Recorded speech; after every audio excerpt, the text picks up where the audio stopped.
بسم اللہ الرحمن الرحیم نحمده ونصلي ونسلم على رسوله الکریم اما بعد۔ آج کے سبق میں آج کا جو درس ہے اس میں 20واں پارہ پڑھا گیا۔ سورہ نمل کے 3 رکوع ہیں اس میں، باقی سورہ قصص پوری پڑھی گئی اور سورہ عنکبوت کے 5 رکوع غالباً پڑھے گئے، اور گزشتہ کل سورہ نمل تک آپ حضرات کے سامنے کوئی باتیں پیش کی تھی۔ یہ جو نمل ہے، نمل کے لفظی معنی آتے ہیں چیونٹی کے، اور اس صورت کے اندر حضرت سلیمان علیہ السلام ان کا قصہ زیادہ بیان ہوا ہے۔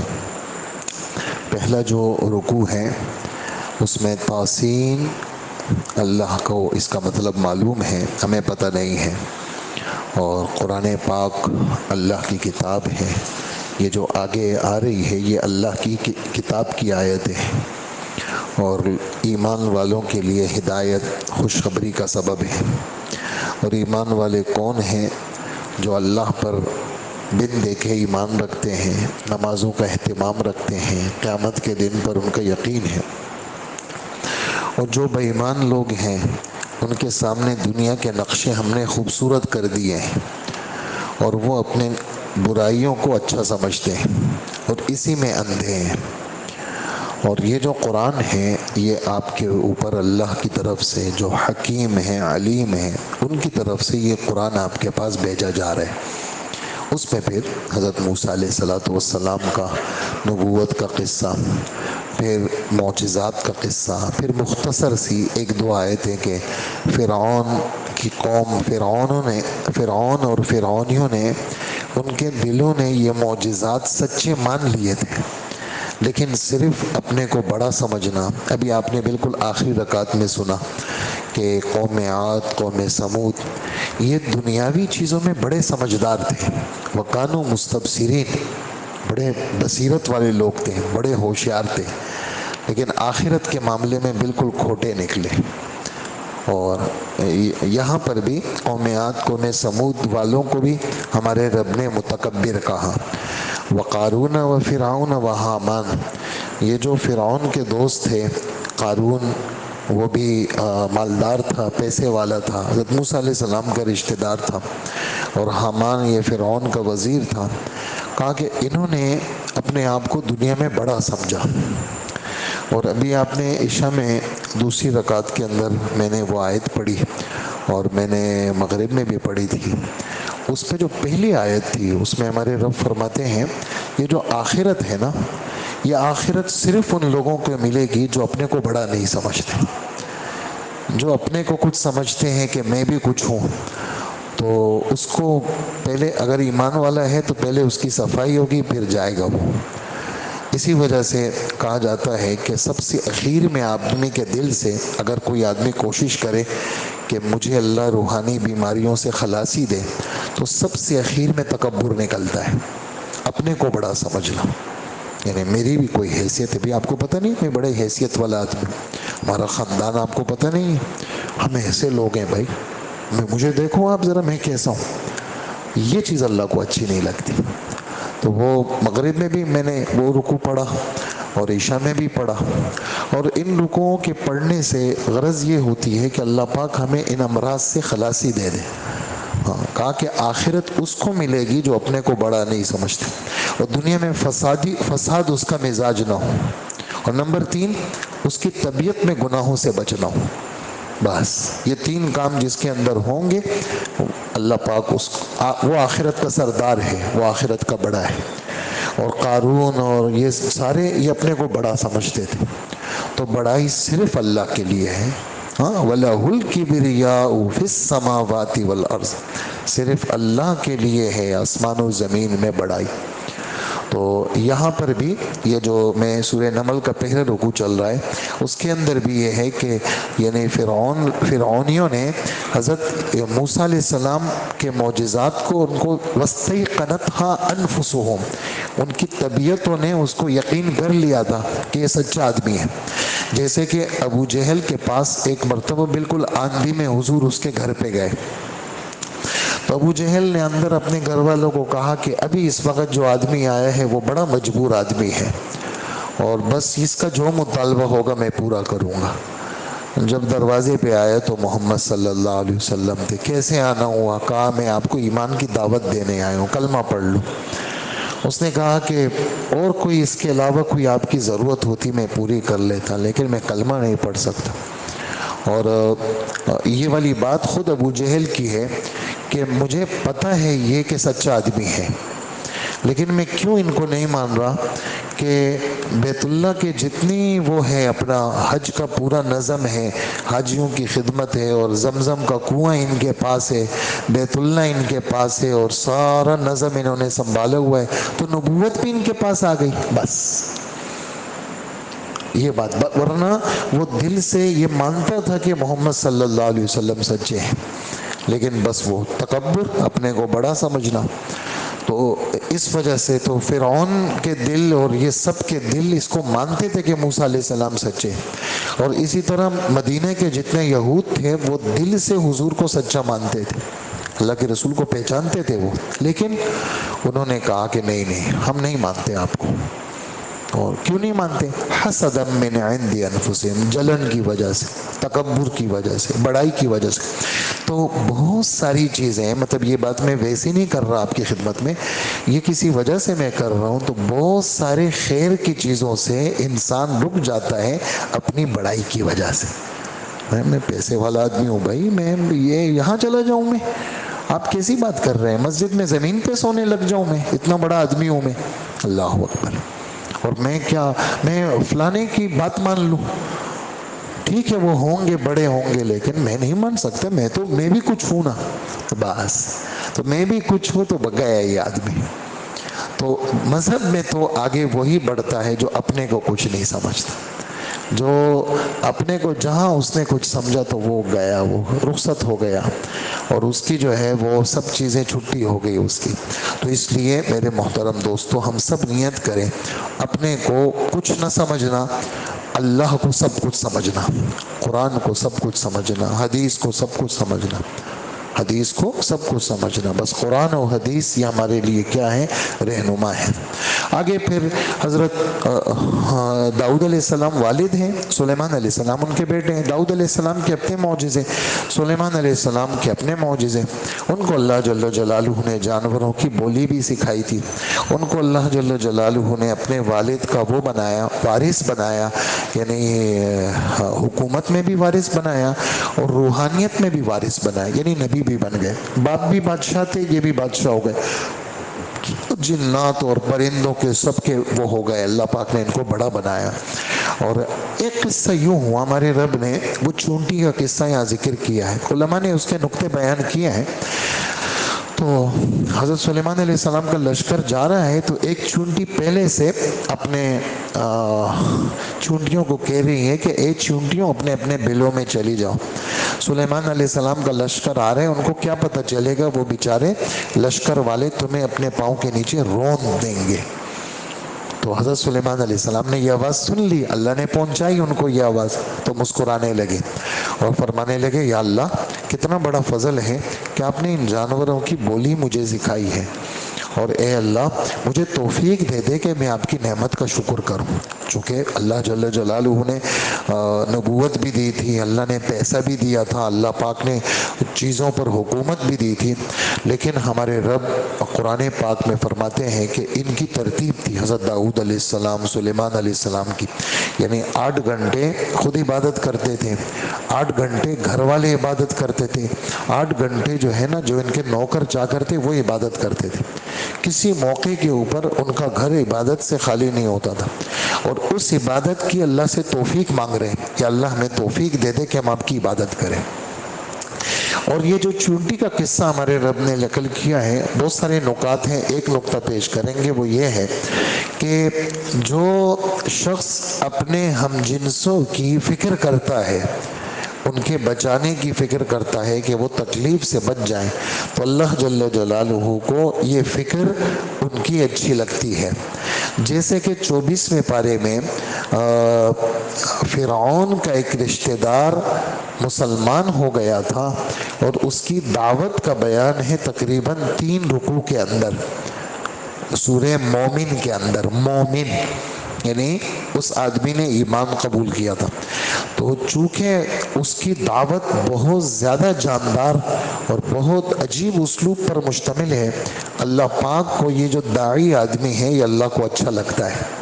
اسی وجہ سے یہ چونٹی نے چونکہ دوسروں کی فکر کی، اللہ کو یہ چونٹی اچھی لگی۔ اور پرندہ آپ دیکھیں، ہدہد کا نام ابھی آپ کے سامنے آئے گا، اس نے فکر کی ایک ملکہ کی کہ وہ ملکہ یعنی مطلب میں قوم سبا میں آیا، وہاں 2 خطرناک باتیں میں نے دیکھی۔ ایک خطرناک بات یہ تھی کہ وہ سورج کو سجدہ کرتے تھے، اور دوسری خطرناک بات یہ تھی کہ ان کا بادشاہ مرد نہیں تھا، عورت تھا، عورت تھی۔ اور جو ہے وہ یہ عجیب بات ہے کہ عورت کو انہوں نے بادشاہ بنایا، بادشاہی کے لائق تو مرد ہوتا ہے، عورت نہیں ہوتی۔ تو وہ پرندہ، اس کی برکت سے اللہ پاک نے ملکہ بلقیس اور اس کی پوری قوم کو اللہ نے ہدایت دی۔ اس پرندے کی فکر کی وجہ سے اللہ کو یہ دوسروں کی ہدایت کی فکر اتنی اچھی لگتی ہے کہ قرآن میں اس کو ذکر کر کے قیامت تک بلوا لیا کہ ایک چیونٹی یا ایک پرندہ جب دوسروں کی فکر کر کے اللہ کے محبوب بن گئے، تو وہ مسلمان حضور کا امتی جب وہ دوسروں کی ہدایت کی فکر کرے گا، اللہ پاک اس کو کیوں محبوب نہیں رکھیں گے۔ اور اس کو یہ جو فکر ہوتی ہے، اس فکر کو آدمی معمولی نہ سمجھے، یہ فکر اتنی مبارک فکر ہے، یعنی کسی کی ہدایت میں بے چین ہونا، اللہ اس کو ہدایت دے دے۔ دیکھیں نا، دنیا کے لیے بے چینی تو موجود ہے آج بھی، گھر کے لیے بے چینی، کاروبار کے لیے بے چینی، اولاد کے لیے بے چینی، کوئی آدمی فارغ نہیں ہے بے چینی سے، ہر آدمی بے چین ہے، ہر آدمی کو کچھ نہ کچھ ٹینشن لگا ہوا ہے اور کچھ نہ کچھ چیزیں لگی ہوئے ہیں۔ چھوٹے چھوٹے بچے ہیں، یہاں ملتے ہیں مجھ سے تو وہ میں بھائی کہاں تھے تم، ملتے نہیں ہو، بس کیا بتائیں امام، اتنا سا بچہ ہے وہ، کیا بتائیں امام صاحب، وہ بس اسکول ہے ابھی جو ہے نا، آخری وہ ہے، پیپر ہو رہے ہیں، میں بڑا کوشش کرتا ہوں کہ آپ سے ہاتھ ملاؤں کہ، لیکن بس وہ امی کہتی ہے کہ بس نماز پڑھو سیدھے آؤ، بس تم نے امتحان کی تیاری کرنی۔ تو وہ چھوٹے سے بچے، ان کو اسکول کی فکر، ٹیوشن کی فکر، ماں باپ کی فکر، معصوم بچوں کو فکر ہے، تو فکر سے کوئی خالی نہیں ہے، ٹھیک ہے نا۔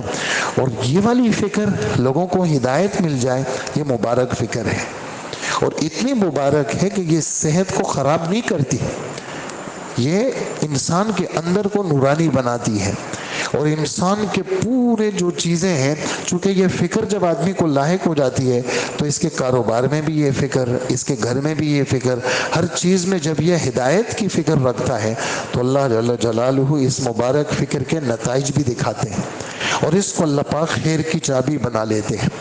تو یہ ہدہد پرندوں کی حاضری لی، دیکھا جی ہدہد نہیں ہے، کہاں چلا گیا ہدہد، لیکن تھوڑی دیر میں آ گئے، کہاں تھے تم؟ تو کہا کہ میں تو حضرت ایک جگہ گیا تھا، اور وہاں پر جو ہے وہ میں نے 2 باتیں عجیب دیکھی۔ ایک بات تو یہ ہے کہ وہ سورج کو سجدہ کر رہے ہیں خدا کو چھوڑ کر کے، اور وہ اللہ جس نے 7 زمین 7 آسمان بنائے اس کو سجدہ نہیں کرتے، سورج کو سجدہ کرتے۔ نمبر 2 یہ ہے کہ ان کی جو بادشاہ ہے مرد نہیں ہے، عورت ہے۔ اچھا، خط لکھا ہے ابراہیم سلیمان علیہ السلام نے، اور بھیجا خط، جاؤ وہاں خط دے کے آؤ، اور ادب کے ساتھ خط دینا، اور تھوڑی دیر پیچھے ہٹ جانا۔ جب خط ملکہ تک پہنچا، ملکہ نے پڑھا، اس نے مشورہ کیا، تو فوج نے کہا کہ آپ جو کہیں گے ہم تو آپ کے تابع دار۔ تو ملکہ بلقیس تو بڑی ہوشیار خاتون تھی، کہنے لگی دیکھو میری بات سنو، جہاں کہیں بادشاہی نظام ہوتا ہے اور ہم اگر لڑائی کریں گے تو ہمیں ان کی طاقت کا پتہ نہیں ہے، اور وہ جب آئیں گے تو ہمارے جو عزت دار ہوں گے ان کو ذلیل کر دیں گے اور وہ ہم پہ غالب آ جائیں گے، ہمارے جو بڑے قسم کے لوگ ہوں گے وہ سارے نیچے ہو جائیں گے، سب ان کے غلام ہو جائیں گے۔ یوں کرتے ہیں ہم ان کو تحفہ بیچتے ہیں، اور اگر انہوں نے ہمارا تحفہ لے لیا تو ہم سمجھیں گے کہ یہ لوگ کیا ہیں، تحفے کے بھوکے ہیں، تو پھر ہم ان کی بات نہیں مانیں گے، اور اگر ہمارا تحفہ انہوں نے قبول نہیں کیا تو پھر ہم سمجھ جائیں گے کہ یہ پیسوں کی لالچ نہیں، ان کو کچھ اور چاہیے۔ تو انہوں نے جناب سونا اور یہ چیزیں بھیجی، حضرت سلیمان علیہ السلام کو پہلے سے پتہ چل گیا، تو جو سونا وہ لے کے آئے تھے حضرت نے وہ سارا یعنی پہلے سے ہی سونا جو ہے وہ راستے میں بچھا دیا، اور جو ہے وہ قسم قسم کے سونے اور چاندی اور قسم قسم کے ہیرے جواہرات بچھا دیے۔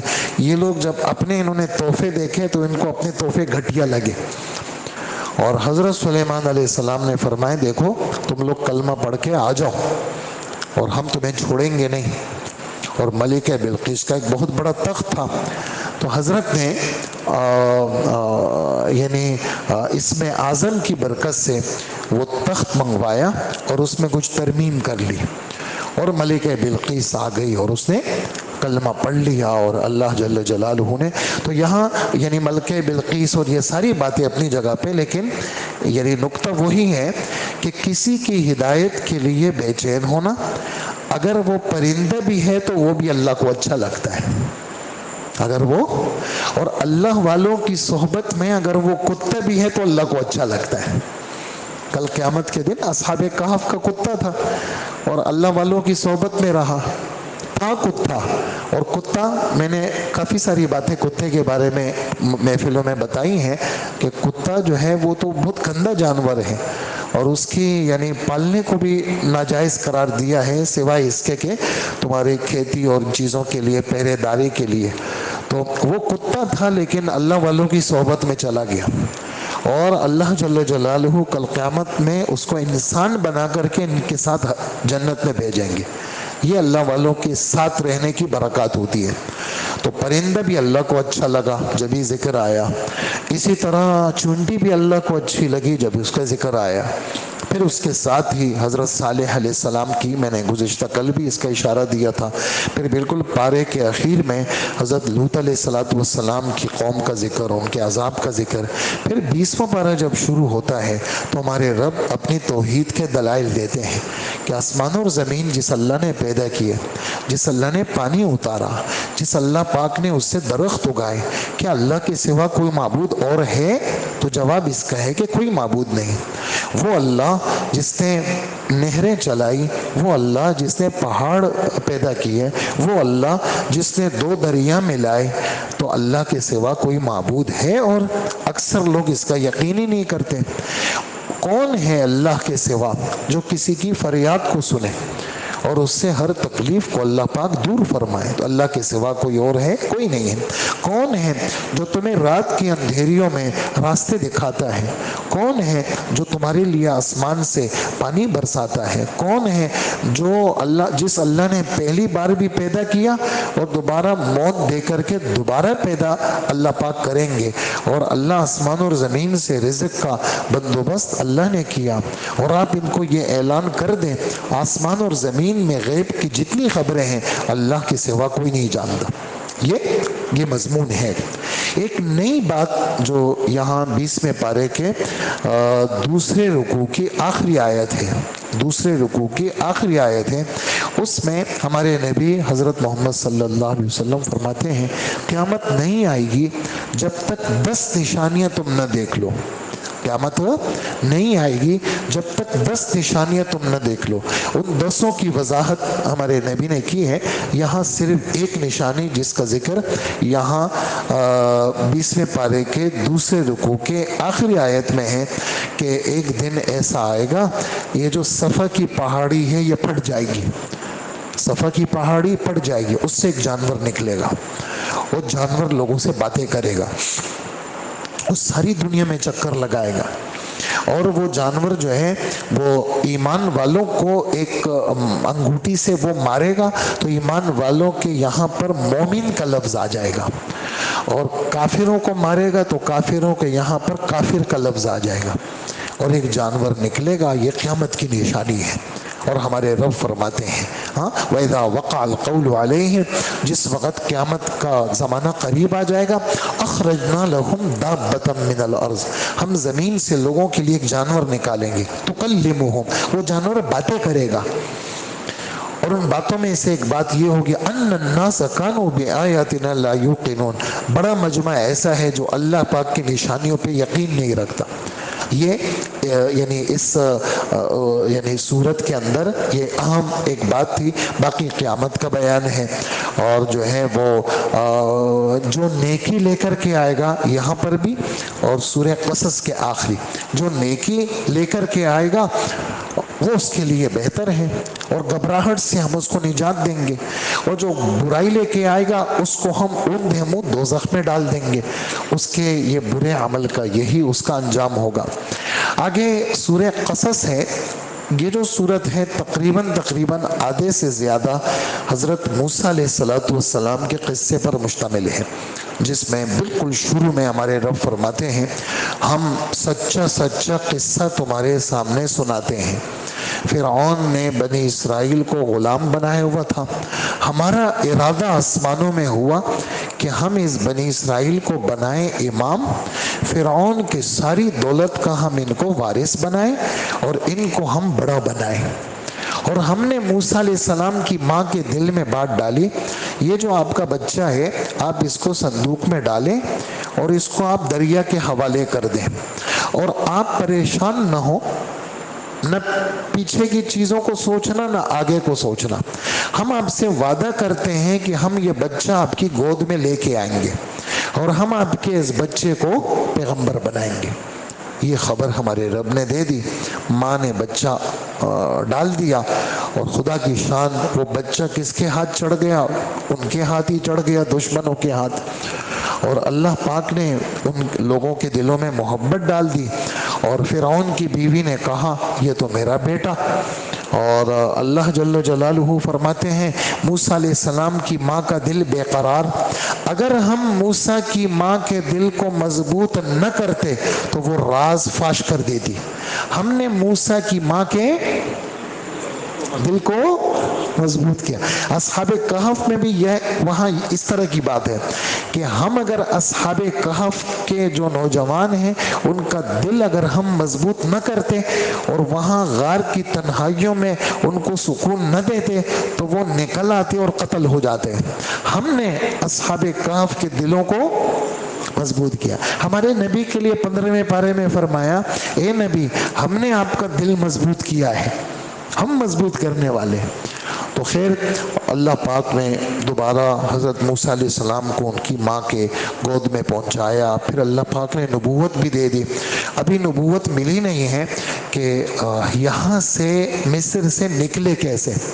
خدا کی شان، جو ان کے لوگ تھے بنی اسرائیل، ان کو بنی اسرائیل کہتے تھے، ان کو قبطی کہتے تھے، اور یہ جو بنی اسرائیل تھے یہ قبطی لوگ ان کو دبا کے رکھتے تھے، مزدوری لیتے تھے۔ ایک ان بنی اسرائیل میں سے ذرا تھوڑا سا جھگڑالو قسم کا آدمی تھا، دونوں کی آپس میں انبن تھی، دو بندوں کی۔ حضرت موسیٰ علیہ السلام نے دونوں کو چھڑانے کی کوشش کی، لیکن جو فرعون کی قوم کا آدمی تھا اس نے زیادہ بدتمیزی تھی، تو جیسے آدمی کہتے ہیں جیسے ایک کو بھی تھپڑ مارا دوسروں کو بھی تھپڑ مارا تاکہ رفع دفع ہو۔ خدا کی شان، حضرت موسیٰ علیہ السلام نے جب ان کو تھپڑ مارا تو وہ ایسی جگہ لگا کہ وہ بندہ مر گیا، اور جان بوجھ کے تو تھا نہیں، جان بوجھ کے کسی آلے سے یا کسی تلوار سے بس ایک گھونسا مارا اور وہ گھونسا ایسی جگہ لگ گیا کہ بندے کی جان نکل گئی۔ کون؟ فرعون کا بندہ تھا، اور حضرت نے اللہ سے معافی مانگی، مجھ سے غلطی ہوگی۔ اگلے دن ایسا ہوا کہ پھر وہ بنی اسرائیل کسی اور سے لڑ رہا تھا۔ حضرت موسیٰ علیہ السلام نے کہا یار کل تو وہاں لڑ رہا تھا اور آج پھر یہاں لڑ رہا ہے۔ تو حضرت موسیٰ علیہ السلام جیسے ہی آگے بڑھے، کل والی بات تو چھپی ہوئی تھی، اس آدمی نے یہ جملہ کہا کہ موسیٰ تو نے کل بھی ایک آدمی کو قتل کیا ہے، آج تو دوسرے کو مارے گا۔ بس وہ بات لیک ہو گئی، پھیل گئی، اور فرعون تک بات پہنچی اور لوگوں نے حکومت نے ان کے قتل کا منصوبہ بنایا۔ ایک مخلص آدمی آیا، حضرت موسیٰ علیہ السلام کو کہا کہ آپ یہاں سے چلے جائیں، آپ کے لیے حالات اچھے نہیں ہیں۔ حضرت روانہ ہو گئے۔ کہاں روانہ ہو گئے؟ بس خدا کے آسرے پہ روانہ ہو گئے۔ اور کہاں گئے؟ اللہ پاک فرماتے ہیں مدین، شعیب علیہ السلام کے علاقے کی طرف نکلے، لیکن ان کو راستوں کا کوئی پتہ نہیں۔ بس خدا کے آسرے پہ کہا یا اللہ میں تو نکل گیا ہوں، آپ میرے لیے راستہ نکالیں گے۔ خدا کی شان، وہاں جب پہنچے تو دیکھا ایک جگہ پہنچے، وہاں لوگ کنویں سے پانی بھر رہے ہیں، دو بچیاں کھڑی ہیں اپنی بکریوں کو روک کر کے، اور لوگ پانی بھر رہے ہیں۔ تو نبی کی ذات میں غیرت ہوا کرتی ہے، ابھی نبوت نہیں ملی لیکن صفات اللہ پاک دے دیتے ہیں۔ تو ان بچیوں سے کہا تم یہاں کیوں کھڑی ہو؟ کہنے لگی کہ ہمارا کوئی بھائی نہیں ہے، باپ ہمارا بوڑھا ہے، اور جب تک یہ غیر مرد اپنے جانوروں کو پانی نہ پلائیں ہم ان میں گھس کے پانی نہیں پلا سکتی۔ یہ لوگ جائیں گے پھر ہم اپنی بکریوں کو آگے کریں گے۔ خیر لوگ چلے گئے اور وہ پتھر جو تھا وہ اس پہ رکھ دیا دوبارہ کنویں پہ۔ حضرت موسیٰ علیہ السلام آگے بڑھے، پتھر ہٹایا، ان کی بکریوں کو سیراب کیا۔ یہ بچیاں وقت سے پہلے جلدی اپنے گھر پہنچ گئی۔ حضرت موسیٰ علیہ السلام ابھی تو کوئی حال ہی نہیں، ایک سایہ دار درخت کے نیچے بیٹھ گئے اور کہنے لگے اے میرے رب، اس وقت آپ کسی قسم کا کوئی بھی خیر مجھے دیں گے، میں اس خیر کا محتاج ہوں، بس آپ کا آسرا ہے۔ یہاں پہنچ گیا، میرا تو کوئی نہیں ہے۔ خدا کی شان، وہ بچی گئی، قصہ سنایا تو والد صاحب نے ایک بچی کو بھیجا، جاؤ ان کو بلا کے لاؤ، تو کوئی اجنبی ہے، مسافر، کون ہے؟ بچیوں نے صفات بھی بیان کی۔ تو خیر جب یہ آئے تو پورا قصہ حضرت شعیب علیہ السلام کے سامنے سنایا۔ یہ والا علاقہ جو تھا وہ فرعون کی حکومت سے باہر تھا، اور ایک بچی نے کہا کہ ابا جان یہ آدمی شریف آدمی ہے اور امانت دار بھی ہے، اس لیے کہ جب راستے میں یہ بچی چل رہی تھی تو حضرت موسیٰ علیہ السلام نے کہا کہ میں پیچھے نہیں چلوں گا، میں آگے چلوں گا۔ کیوں؟ تاکہ اس بچی کے چال پر بھی میری نظر نہ پڑے، تاکہ اس بچی کی چال پہ بھی میری نظر نہ۔ اور جو بچی آ رہی تھی تو قرآن میں ہے کہ یہ بچی جب آ رہی تھی تو بڑی شرماتی ہوئی، اپنے آپ کو چھپاتی ہوئی حضرت موسیٰ علیہ السلام کے پاس آئی اور بڑے شرمسار لہجے میں یہ جملے کہے، ایسے کھل کے نہیں کہے بلکہ شرم میں یہ باتیں کہی۔ اور ان کو آتے ہوئے حضرت موسیٰ علیہ السلام آگے ہوئے، بچی کو کہا تم پیچھے سے راستہ دکھانا مجھے، میں پیچھے نہیں چلوں گا۔ یہ ساری چیزیں منظر پہ آ گئی والد صاحب کے۔ والد صاحب نے ارادہ کیا کہ آپ ایسا کریں، میرا تو کوئی ہے نہیں، تم میری بکریوں کو سنبھالو، میں ان بچیوں میں سے ایک کی آپ کے ساتھ شادی کر لوں گا۔